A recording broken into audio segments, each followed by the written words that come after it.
All right, starting my recording now. Oops, that's the wrong button. That is perfect for my intro. Exactly how I start, like every time. And Caleb Jackson. Awesome. Welcome to Tom Jumps YouTube channel, where we Oh, I was streaming this on Pornhub. Oops. Oh, they're gonna be very disappointed. we're gonna have to start doing some ass shaking and fast. All right, starting recording now. Can I get a test, Tom? Test 1 2 3 7. And Mr. Jackson, Jesse Jackson. Test 1 2 3 7. Cool. Gentlemen, thank you for joining me today. Thanks for having us. Thank you.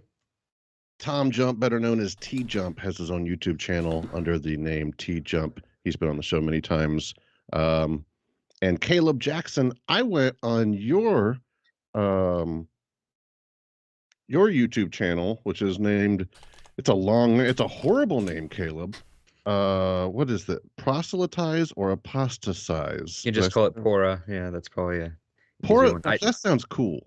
It does. Pora. Yeah, I didn't come up with the name, so I'm not taking responsibility for the mouthful of the word. But yeah, Pora is just an easier way to phrase not it. Not your fault. No, Caleb Jackson. He's also an author. 2 books, impressive. One is called Undead, and the other is Searching for a Solution to Suffering. You can find that on Amazon. Is there a website you directed them to as well, or is Amazon fine? No, Amazon is fine for now.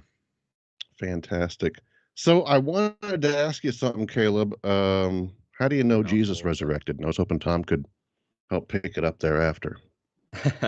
So yeah, I guess we'll start with that. So I wasn't planning on anything overly formal as far as openings and stuff like that. So I guess we'll just lay it out with a few opening factors and just kind of see where the discussion goes from there. So yeah, I think that from the other debates I've seen on this discussion with Tom and stuff, that most of this comes down to more of a debate on epistemology, as far as, do extraordinary claims require extraordinary evidence? Is testimony justified, or can testimony ever be justified in affirming a miracle? And what kind of testimony are we really looking for more extraordinary claims? And so I think the first thing that should be discussed is, like, what kind of criteria should we be suspicious of, or sorry, what kind of testimony should we be suspicious of, and what kind of criteria should we have to vet some of those out? So we should ask, for example, is the claim very far removed from the original source of witnesses? Was this written down hundreds of years later by people second, third, fourth hand? How many witnesses do we actually have for the claim? Was this one person with a private revelation, such as Muhammad with the angel Gabriel, or do we have many groups of people? Was this a public event? Is there already expectation and willingness to believe from those who espouse it, or is this something that's contrary to already established ideals? Was there persecution? Was there investigation? Was there skepticism? Or did the people telling these stories already believe them without second thought? Is there any physical evidence left over? If it's a modern day thing, do we have photographic evidence or medical evidence? Or is there no physical leftovers that we have to work with? Are there any unexpected features from a narrative that might be surprising or embarrassing, or something that we wouldn't expect from someone merely inventing a story that may have certain elements of verisimilitude and certain elements of truth to it? And is there a decent prior probability to this, or is it so improbable that this would hurt the initial plausibility of it?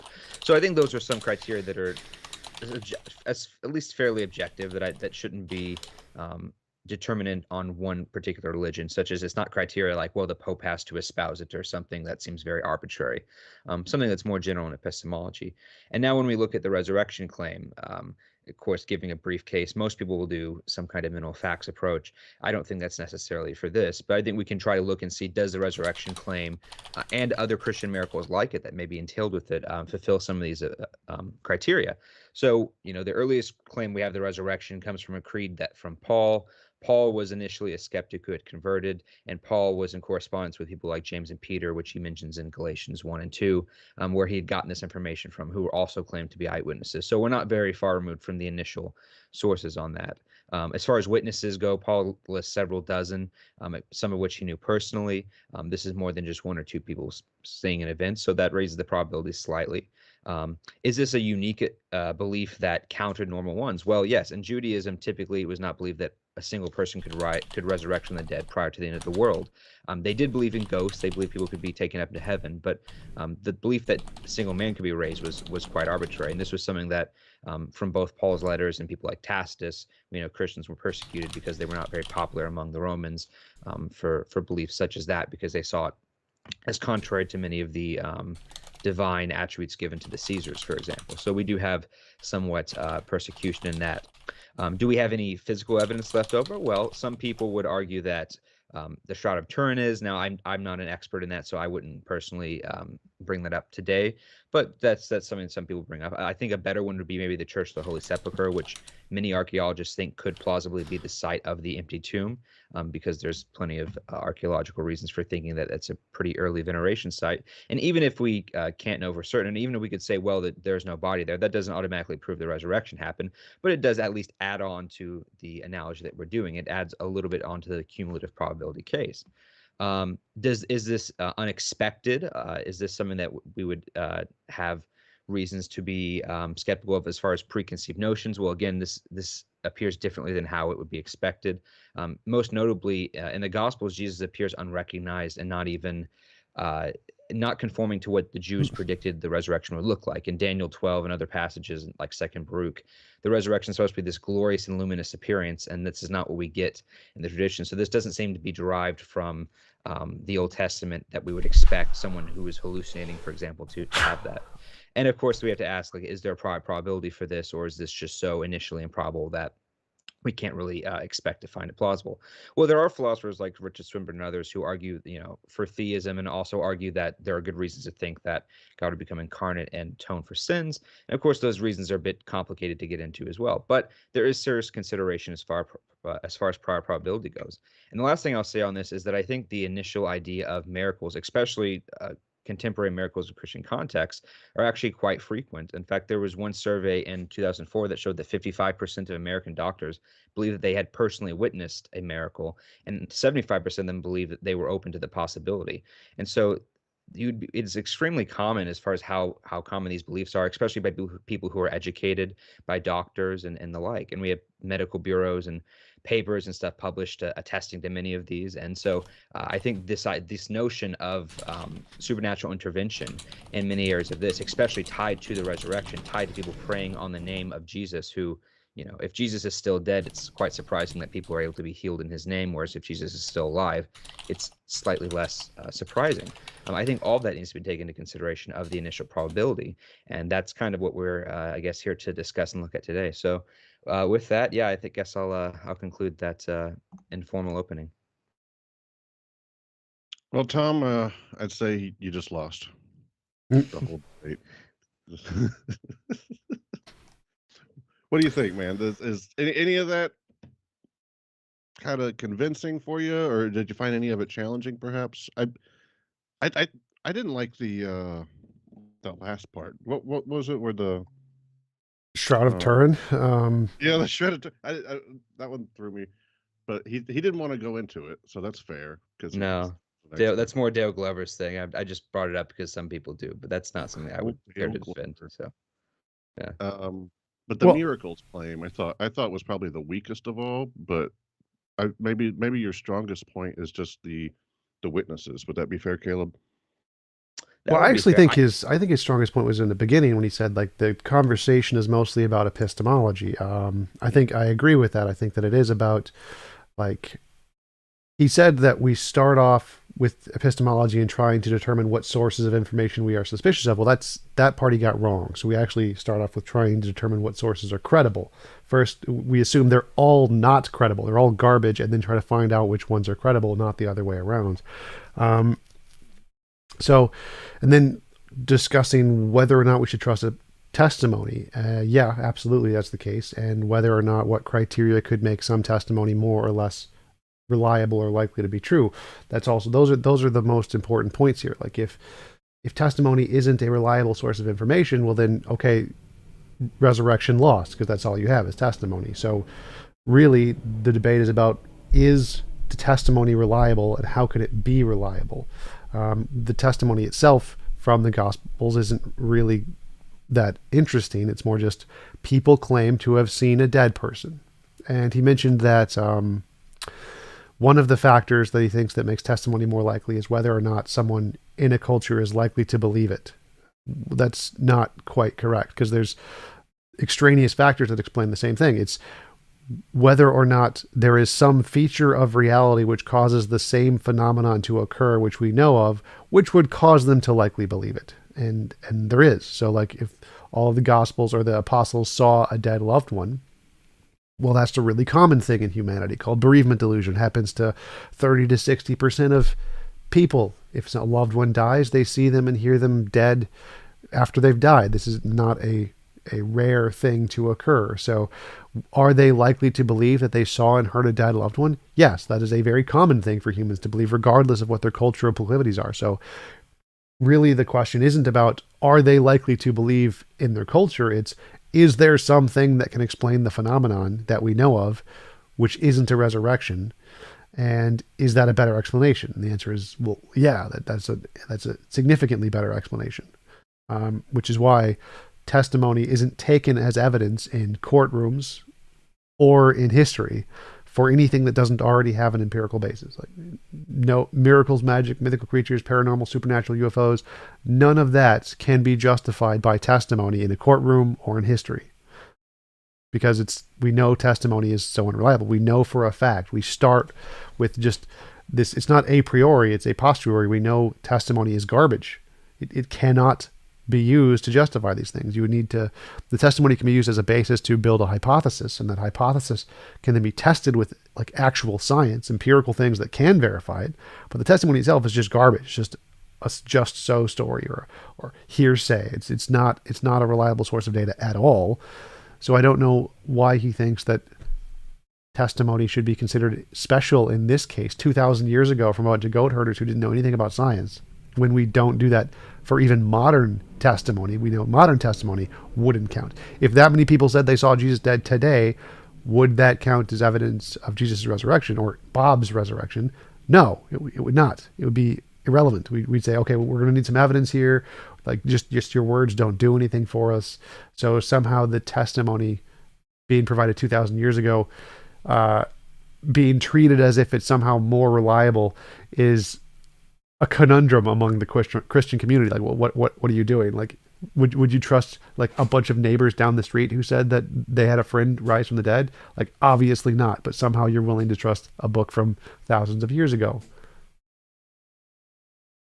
Caleb, that's a good question. Would you believe somebody if they said they saw someone resurrect now, even if it was what was it, like a dozen people maybe? Well, I guess it depends on the question. Are you saying would I believe a single person telling me this, but lived next door to me? I mean, that's Like it would. I would have to say it would depend on the context of it. But we know, people can be revived from the dead. I mean, that's not as far as revived. I mean, we have.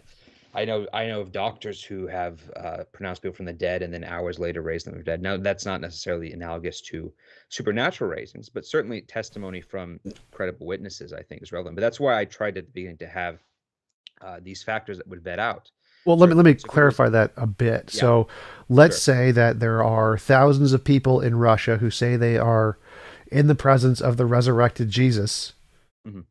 Thousands. This is not one or two. They all have testimony. They have eyewitness claims. They all claim to have gone through miracles. They have seen their dead loved ones. Are you going to believe them? Yeah, I guess in that scenario, I would probably say it would be some kind of mass hysteria just based off of that information if we didn't have anything else to go off of. Okay, so what is it about the gospel testimonies that makes you want to believe them? Because from my perception, it seems like the gospel testimonies are infinitely less reliable than the Russians that are alive today. Like that seems to be better evidence than the Gospels. So if you were going to establish some kind of an epistemic basis to compare these two, like if presented them in a court of law or whatever, the Russian testimony would be given more credibility than the Jesus testimony. Well, again, it depends on the factors. So I would say with the Russian case, I don't know if you would have the kind of persecution you would have. I don't know if the Russian government is jailing these people or trying to kill Why them does or that matter? whatever. So, Why does the persecution add credibility? because it would mean that it's less likely that the individuals are being deliberately dishonest. They could be honestly mistaken, but in the Russian case, you could say that these people are lying, where it's less likely in the former case. But But if you're that's saying, negative evidence. So like if we're saying if we want to know if X is in the box, and we can say, well, we know X isn't my knife because my knife is here, so it can't be my knife. Well, that gives us absolutely no evidence to what is actually in the box. So saying it isn't a negative case doesn't actually provide any positive evidence that it is in fact true. So simply saying that, oh, well, we can know they're not deliberately lying doesn't actually provide any positive evidence that it's true. So it doesn't add to the credibility of the testimony. All it does is it doesn't negate from the uncredibility. well, it eliminates, or at least it makes less probable, one of the ulterior options. So that's Well, more what it is. It's not saying that therefore they're not lying, therefore it's true.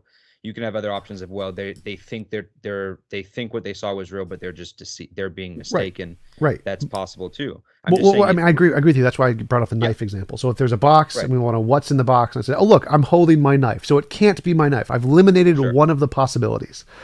But that tells us nothing about what's in the box. That is not positive evidence to conclude anything about what's in the box. So if I said, I imagine it's a unicorn, I imagine there is a unicorn in the box, and I'm going to say the evidence that there is a unicorn in the box as well, it's not my knife. It is definitely not my knife. So I've eliminated one of the possibilities. It can't be my knife. Therefore, does this add credibility that it's a unicorn? Right, but I don't think we disagree on this particular point. All I'm saying is that the difference is in the Russian case. You were asking me what is the difference between the Russian testimony and the gospel testimony. I was saying, at least in the case of the earliest Christians, I would say that this deliberate deception on their part is less likely than it could be in the Russian case. I'm not saying that therefore the Russian case is deliberate deception.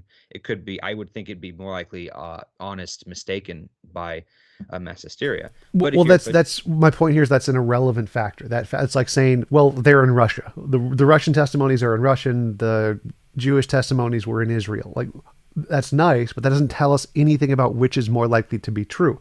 From an epistemic standpoint, they are both equally as uncredible. Or, well, actually, the Russian one would be more credible. The fact that it's located in Russia or located in Israel doesn't add or take away to the credibility of either side of the argument. So the thing you've presented as a factor does nothing to the evidence to add credibility to one or the other. It's irrelevant. It's like saying, oh, they're Russians, or they're Israelites. It doesn't change anything. So the point I'm making here is the factor you brought up, the fact that they could have been being persecuted and that they may not deliberately be lying, is irrelevant. Like it doesn't add credibility to the claim. So epistemically, if we're in a courtroom and we're saying which one of these is true, that would do nothing. That would count for zero evidence one way or the other. So you don't think you could rule out, so you don't think you would say that the Russian ones are also lying? I don't think I it guess matters. we're It doesn't just matter. Like I don't care. Like so, I could say if you say if we're saying like what's in the box, and I say it's a unicorn, you say it's a pixie or whatever, and you say your evidence that it's a pixie is well. You see, it's not a knife. I know it's not a knife because I'm holding a knife in my hand. I'm like, and I don't make that claim. I don't. Let's say I don't make a claim that it's not some object in the room. Does that make your claim more reasonable because you've eliminated one of the alternatives? Well, no, because again, you're providing negative evidence. You're saying it's not this other thing, but that doesn't provide positive evidence to the truth of the claim. So what we need to show that there's a difference epistemically between the Russian claim and the Jewish claim is some positive reason that actually indicates the truth of the claim. It can't eliminate alternatives. It can't be a negative evidence. It has to be a positive evidence. sure, yeah, and I don't think you can argue for miracles just saying, well, we've ruled out all natural possibilities, therefore it's a miracle. It's a combination of providing positive evidence and negating natural things. So So what is the negate positive evidence that differentiates the Russian testimony from the Jewish testimony? Well, for one case, when we bring up like bereavement visions and stuff like that, these don't lead to belief in bodily resurrection. They lead to belief that the person's dead and they're seeing their ghost, but that's not necessarily analogous to someone saying, yes, my dead grandmother is actually walking out of her grave as a corpse in that sense. Well, So that that's would be happened one many difference. times in history, but so that's again negative evidence. So you're saying that in today's society, where people know that bereavement delusion happens and they're most likely crazy, if or they would think they would be crazy because ghosts don't exist, scientific consensus doesn't exist. Therefore, seeing a bereavement delusion doesn't cause them to believe in a ghost is irrelevant because I mean, in most societies, prior to science, seeing a dead loved one, you would think it's a spirit or a ghost. That's a very common thing. So again, this is irrelevant to the argument. What you're just saying is there's a societal difference in the way that they interpret psychological features, but that doesn't matter to the argument here. So whether or not the Russians in Russia think it's their bereavement delusions are true or are I mean I guess your argument would actually work in favor of the Russians. So because the Russians are less likely to believe that seeing a bereavement delusion would correspond to an actual person because they have more availability of the current science, whereas back in the past they are less likely to think it's going to be some psychological feature, and they're more likely to think it's a spirit or a ghost or an actual resurrection because they have less access to the science. So by that criterion, if we took it seriously, which I don't think it counts as anything, but if we took that as an actual piece of evidence, it would lend credence towards the Russian testimony and take away credence from the religious testimony, from Jewish testimony. Yeah, and I'm not saying that. I'm not even trying to compare it as so much with modern examples of bereavement visions. I'm saying even back in the day, we have plenty of ancient examples of people seeing ghosts and bereavement spirits in that case, including Jewish examples. So I'm saying that what they were saying was contrary to the social expectations of their day. That's more what I was getting. Not even just comparing to that. Right, Even right. like I can agree. pre-science. I can like agree with you in general, but today the Russian testimony is even more in contrast to the society. So in modern society, seeing a ghost, because we know of all the psychological features, we know of the science, it is even less likely today to convince someone that that is an actual ghost than it was in the past. So if that argument is a credible argument, which I don't think it is, that would be more evidence for the Russian case than the Christian case. Well, but in the Russian case, you'd have to look at Russian Orthodoxy is already an established religion. People already believe that Jesus was resurrected from the dead if they're Russian Orthodox. And so this would be a belief that's consistent with the opinions that are already established in that culture. But it would be contradictory to all of science. That's the part that matters here. So the fact that it could be in line with some beliefs doesn't matter to the argument. So we can say in Jewish beliefs, they believe there are souls. They believe other people raised from the dead, like the previous resurrections that I forget what happened in the Old Testament. There were some resurrections that occurred, so it is consistent with some of the features in the Bible. Therefore, we can use the same argument to say, well, oh, since that would make it not contradictory to believe that Jesus rose from the dead. So that would, again, not actually give any positive evidence and would also work equally or better for the Russian case.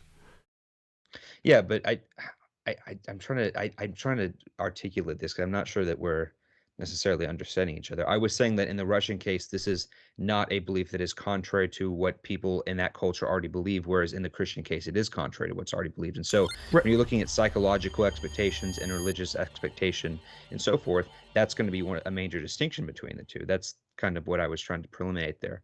As Right, far as I understood. I understood what you're saying, but that's what I addressed. I said that's false. So it could be contrary to some belief. So obviously the Russians believe Jesus is resurrection, so they already believe in resurrections. You're saying that the Jews at the time did not believe in resurrections at the time. Yes. I'm saying that no, they can use post hoc reasoning and look at the Old Testament resurrections where God rose people's souls and talked to them and stuff like that and say, yes, we do believe we can justify resurrections. Now, what my comparison was is that their knowledge of science would be contradictory to their belief in resurrection. So they may have some beliefs which would be consistent with, and other beliefs like science that would be inconsistent with. So if your argument is that in the society, is it likely for that group to accept bereavement delusions as a resurrection? Because of science, the probability they would accept it is low, because we have lots and lots of science and we know what this is. Psychological features are very common. So if you have basic knowledge of science, the probability you would accept a bereavement delusion as real is lower today than in the past for them, for the Russians. And in the past, you can say it's lower for them because they didn't believe in resurrection as much. They had one less resurrection in the old Jewish Old Testament. Therefore, they were less likely to believe it for that reason. That's fine. But again, if we were going to accept this as evidence, it's not. This is completely an irrelevant factor that makes no difference one way or the other. It would still lend more credence to the fact that the Russians were true, because it's more likely in today's society that you will not see a bereavement delusion as being true. And it was more likely in the past that you would see a bereavement delusion and think it was true because of science. Now, there could be other factors like religious factors, but those are significantly less likely to have an impact than the scientific knowledge of today.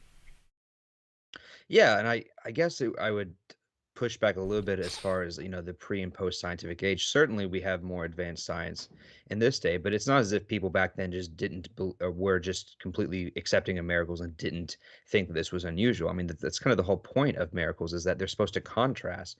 In fact, you can't really have miracle claims be consistent if natural laws don't exist at all. That's the whole point, is that miracles are an intervention of natural laws. And so even today, millions and millions of people, especially, the vast majority of them, in the third world especially, do believe that have witnessed stuff like this. And so I would be hesitant to say that the acceptance of miracles is less frequent today than it was back then, because then that's why I was trying to quote, doctors and stuff like that, of saying even people who are well educated in medicine and so forth do believe they have still seen miracles, even with their scientific background. And I don't see any contradiction between miracle claims and science, because science and Well, I mean, just natural to laws clarify, are what. I'm not arguing against miracle claims here. I'm arguing against specifically bereavement delusion. So specifically Mhm. seeing dead loved ones. Like, I think the facts show that people believe in miracles less often today because there are more atheists. But in general, specifically just about bereavement delusions,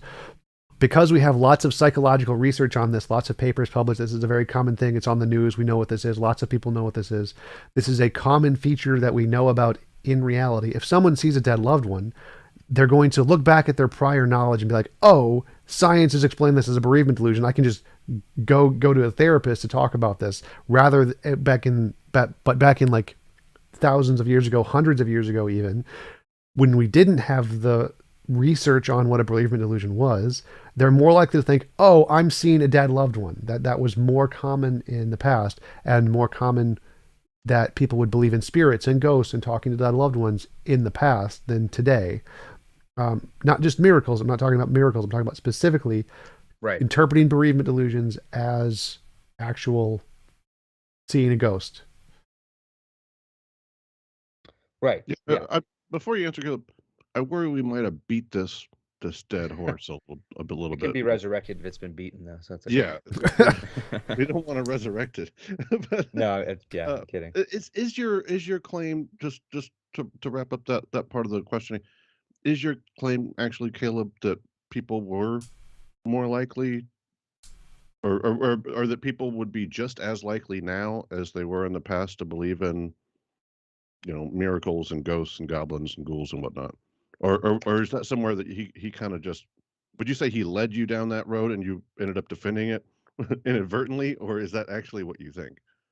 Well, I mean, I don't know the exact numbers as far as back then. Certainly, there are more atheists today, so there Not just might be atheists, statistically. just generally speaking.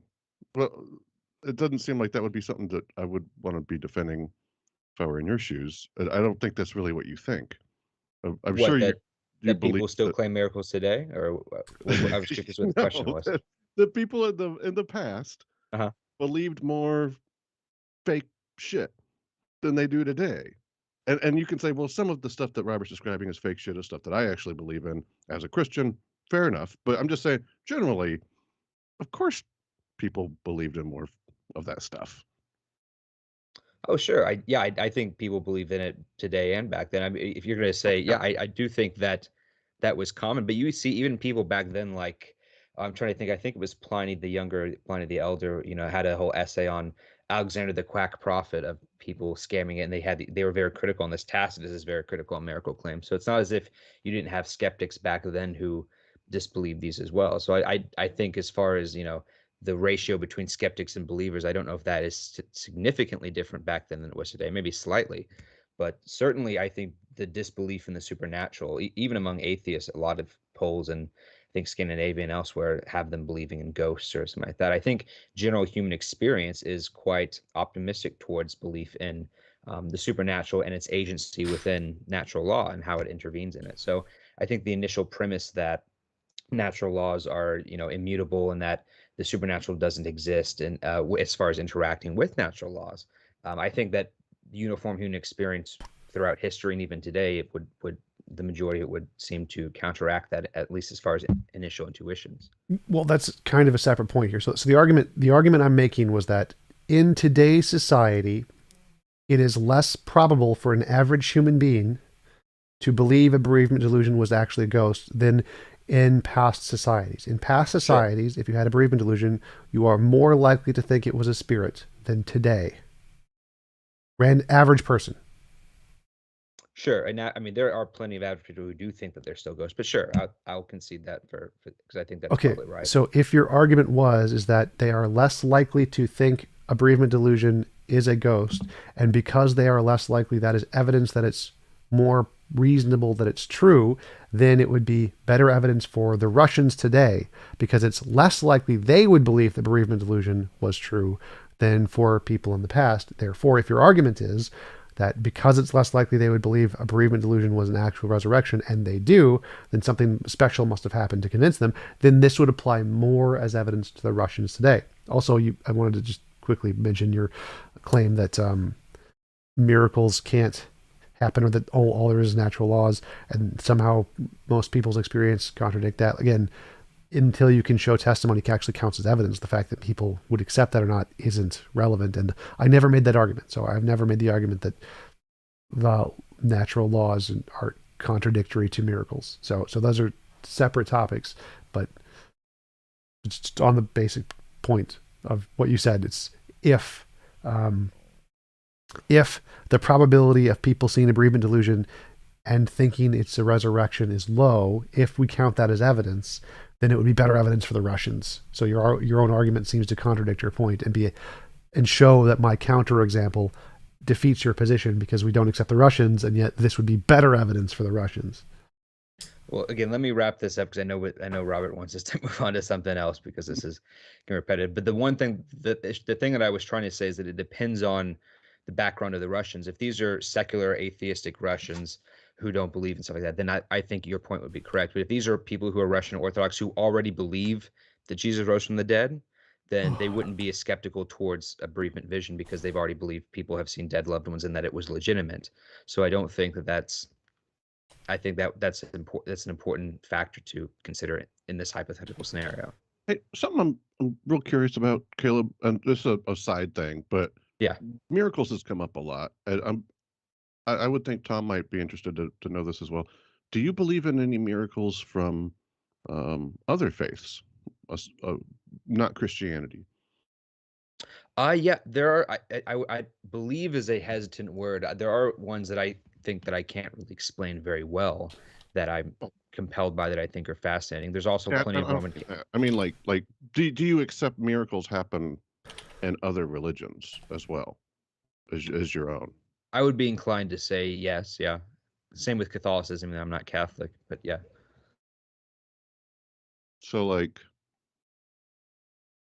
I don't know. When I was a Christian, it was always like that was demonic.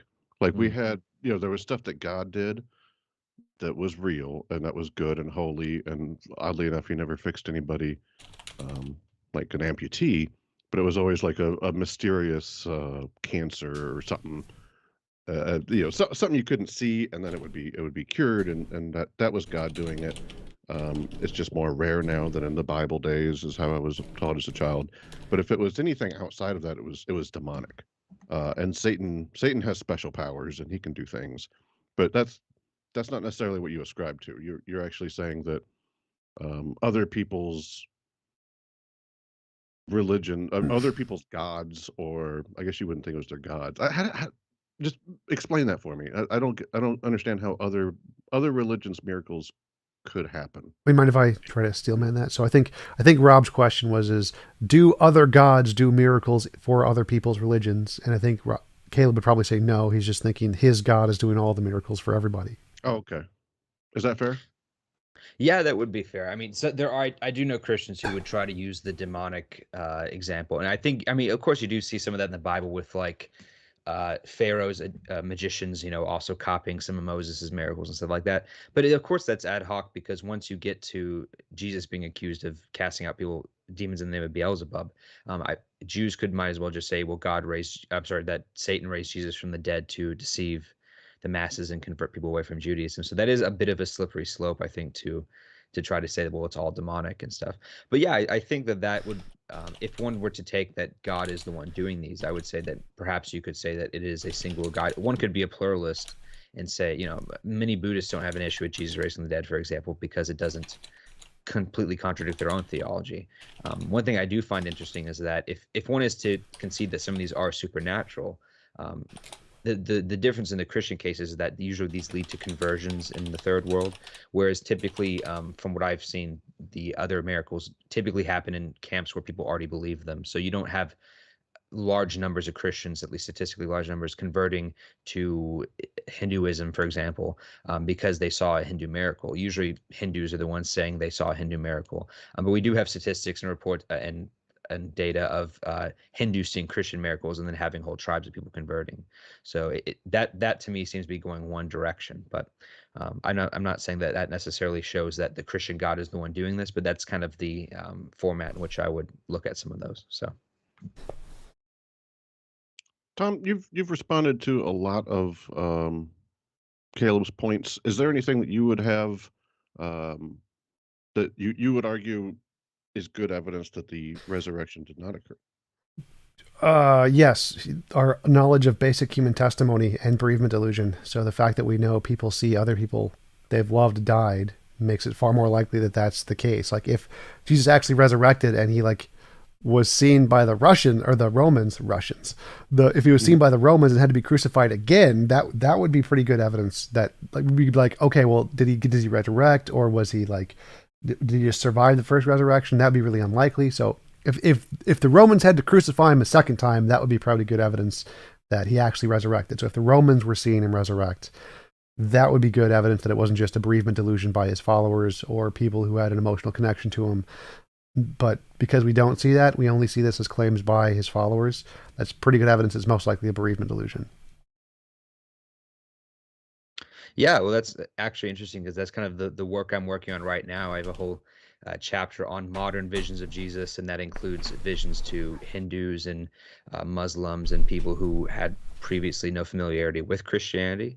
And so I think I actually agree with Tom that would be pretty interesting evidence if we had that. And I would say that in many cases we do. Also, in many of these cases, we have healings occur. So you have people recovering from things like cerebral palsy after Jesus appears to them and tells them you're going to be healed, and they're instantly healed. And we have medical records of this and so forth. So I think that is better evidence than the history. Not to say that history is not good, but I think that's entailed in the resurrection itself. If Jesus did not resurrect from the dead, it is surprising that people would still, in different cultures, would still be being healed and stuff by these appearances. Whereas if he did resurrect from the dead, it's not nearly surprising because Jesus was a healer in his own day, and so he would just simply be acting the same way he did while he was still alive on Earth. So I do think that is interesting evidence to incorporate.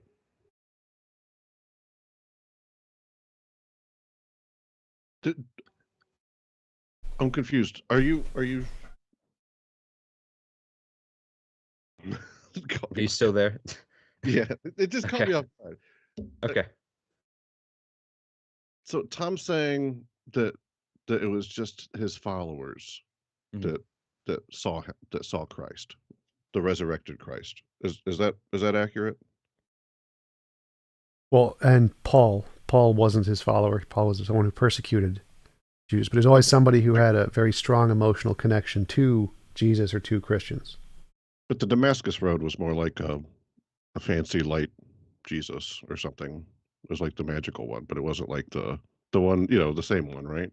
Am I remembering that correctly? Like the one that showed up right after Jesus died, like Thomas put the fingers Put his finger in hole. the holes, yeah, so that they were like physical, but Paul doesn't describe what he actually saw in his resurrection.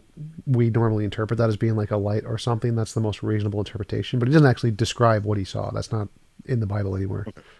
Cool. But Caleb, would you agree with that? We'll add Paul as a exception, but is that a fair point that he's making? That it was just his followers. It's not like, other people saw him. Right, that's what I was bringing up. That's what I had just discussed in the previous comment. I don't know Well, if I would agree with that. And in fact, Origin, so Rob uh, means just like during the resurrection story of the Bible, those oh, okay, testimonies sure. only Jesus followers. Well, it But and depends if your you argument count. was that, well, people also see him today, but that would be separate from the resurrection. Like that wouldn't be the fact that people saw him today wouldn't be the same as Jesus' resurrection. It's not like he's resurrecting again, right? Well, he wouldn't be resurrecting again, but he would still be alive. So Right. I don't see why that would be. Of course, every time he appeared, when he appears to disciples once and appears a second time, he's not resurrecting every time. He's simply raised and appearing to show that he is resurrected. So I don't think that it requires him being raised every single time. It's just as if someone was raised and was walking around and different people see him at different times. That doesn't require multiple resurrections. But no, you do have people like Origen in the second or third century saying he mentions that like many people who were enemies of Christianity or who didn't know Christianity have converted by waking dreams and visions of Jesus, and that's something that you do continue to see today. So, if you're saying the specific case of the first century, then yes, that's as far as hard data goes, that would be correct. Although, if you think the 500 appearance, we don't really know what those people believe, so that's a bit of that could be a potential exception, but we just don't know. But yeah, but I would say that the stuff that we see today and in the centuries following is still relevant because Jesus would still be alive, and so that would be entailed. Whereas we wouldn't predict that if he wasn't. So I don't think so. So I would say the visions today would make perfect sense whether or not he was alive. I wouldn't count the visions today or after in other cultures or whatever as evidence he actually resurrected 2,000 years ago. To get evidence he resurrected 2,000 years ago, you would need something from then. I don't think you could count, like, if we think about this from a modern court case example, we're trying to figure out, did Bob resurrect at the time of Lincoln? And we say, well, people have visions of Bob today. I mean, no one in the court case would be like, well, that's evidence he actually resurrected 500 years ago. Like, no. We need, in order for evidence that he actually resurrected, like a bodily physical resurrection, we need the bodily physical evidence. Visions do not count as that. right, not on their own, but of course those visions are not divorced from the claims of bodily resurrection from them. They're still entailed to it. And if these visions are converting people to Christianity, which as a principle holds to belief in bodily resurrection, if Jesus, for example, was just a ghost and was appearing to people and converting them to Christianity, it would be rather strange that he would convert people to believe something that about his bodily resurrection that wasn't true, or that he didn't consider true. So I don't think that makes much sense. So people convert to religion to believe all kinds of very silly things. I don't think the fact that if you have a vision of some god being, some supernatural being, and then you adopt all of the other ridiculous stuff in that book, like Tutankhamun or Tetmot Ra or something, just pick any god. You get a vision from the god, you convert to the religion. Now you believe all this kind of ridiculous stuff. This is not. This doesn't lend credence to the truth of all of the other stuff in the Bible that you saw a vision and then interpret that vision to be true. So I don't. The logic of what you're saying doesn't seem to follow. It doesn't seem to be any evidential support that someone saw a vision of Jesus today and then was converted to believe to Christianity, and then because they believed Christianity, they accepted the bodily resurrection. That doesn't add any probability to the truth of the bodily resurrection. None of those things. well, if the vision was caused supernaturally by Jesus himself, then that would seem to be his motivation for it, And if his motivation was converting them for that, then that's more what that's entailed. But of course, that requires you to first think that these are supernatural visions, not hallucinatory. If they are hallucinatory, Yeah, I then believe of that's course called begging you'll the be correct. question. So the whole point here is we're asking for evidence of the resurrection, which means like giving evidence of the supernatural would be a good first step. Because if supernatural is real, here are some kinds of supernatural things that occur. That would be good, a good start. But right now we have no evidence of the supernatural. All of the visions are bereavement delusions or psychological features explained by psychology. And so saying that, well, if it was Jesus who actually supernaturally showed himself to people, I mean, that's just begging the question. Like, we need evidence of that first. We need evidence. Is not just, it's a psychological feature in human minds that we know about from hundreds of years of psychology, and there's no supernatural or no evidence of the supernatural. Well, it would be if the visions were not distinctly different than bereavement visions we see today. But if you're going to say that it's different in the sense that people did not have psychological prerequisites, didn't even know about this, or that they left some kind of physical healing that would not be otherwise naturally possible, then that would be more compelling to think that this wasn't simply psychosomatic, that there was something more veridical about Oh this. yeah, So that's what I'm asking about here. Is so yeah. first healings, all of the healings are fully explained by spontaneous remission. Like all diseases that we know of have some percentage of spontaneous remission. There's never been a healing of something that has no spontaneous remission, like a limb's amputee regrowing the limb. So all of the diseases that can be fixed from biological spontaneous remission that has nothing to do with miracles are the only ones that have ever been claimed in, or that have ever been confirmed as actually occurring. There's been no evidence of miracles of things that haven't been explained by naturalistic causes. If there were, that wouldn't be evidence of the supernatural, though. That'd just be evidence of here's an unknown phenomenon we can't explain yet. So the two things you presented, which was someone has a vision and they get healed, both of those can be explained by natural stuff, and then saying that there is something that couldn't be explained by natural. Even if that was true, none of the known natural stuff, that wouldn't be evidence of the supernatural, just be an argument from ignorance. You would need to actually provide positive evidence that this was supernatural, not just say, oh, naturalism can't explain it yet. Yeah, well, I'll take the. By the way, Robert, how much longer do you want us to go on this for? Because I didn't know how long you were planning to have this go on. Let's see. How about we wrap up after you answer, and if you'd want to Okay. do a Yeah, follow. that's fine. Uh, I might. Yeah, I'm just trying to wrap up here. Just I got stuff to do, so I didn't want to rush it. So sure. yeah, let me. I'll take I guess the first part of it first. So there actually, I mean, we do have report. We do have. I'm trying to think. There was one example. Actually, David Hume mentions the example in Spain in his day of a beggar who had his leg amputated, who got it back, and this was attested by the surgeons of the day and stuff like that. So I wouldn't say that we don't have any testimony, people growing limbs back, that wasn't medically documented at the time. But regardless of that, I don't think that that's medically sound for his second point to say that, well, all conditions can spontaneously remit. First of all, the religious context is relevant, and secondly, there are diseases that we know that have no natural cure. For example, one would be macular degeneration, which is a form of vision impairment, and we have records, for example, of people like Greg Spencer, who was legally blind, was prayed for, instantly was able to see again, and we have his medical records, and he was on disability. The Social Security Administration investigated him for fraud, couldn't find any evidence of fraud, and said, yep, your medical records clearly show that you were completely blind and now can see again. And and they investigated him because there precisely is no cure and no evidence of remission in any other case. So if the only evidences of remission you have are in religious contexts, that would be different. And that's kind of what we have here. Same with paraplegics walking, for example. Someone who was in a wheelchair for 22 years should not have any medically precedent to suddenly start walking. But it's someone like Delia Knox's case, which is on YouTube, Oh, we lost was prayed for and started walking. What was that? right when you were talking about, I believe the name was Knox, was on YouTube. You cut out if you wanted to say that, or start over at that Oh, spot. I'm sorry. Oh, can you hear me now? Yeah. Okay, sorry. Yeah, I was saying like that would be another example of something that really should not have any kind of spontaneous remission. So when you look into certain medical literature, it really depends on what condition you're talking about. Cancers are a better example, but even remission of cancer is a very gradual thing. If you have reports of cancer remitting within a few days after it was, stage 4 terminal, that's not something that as far as we know, is medically possible. And so we have to be careful with some of these immunological claims, and that's why I'm trying to have for my next book, to have specialists and doctors look over some of these, and people who are experts in that field, and to comment on it. So it really depends. The answer to that is it really depends on the case that you're talking about and what condition it is. And secondly, as far as we would just say, well, we don't know what it is. That's true in of itself, but that's where you would have inference the best explanation. So you could say, well, either this is something that's deterministic, this is something that's like a quantum indeterminism, or this is an agent. Where we could say, well, for determinism, the fact that we don't see this elsewhere and that under controlled conditions we can't repeat this, that makes a deterministic law fairly unlikely. As far as quantum events in determinism, that's also unlikely that much would happen in this context to affect a macroscopic organism like a person in that sense.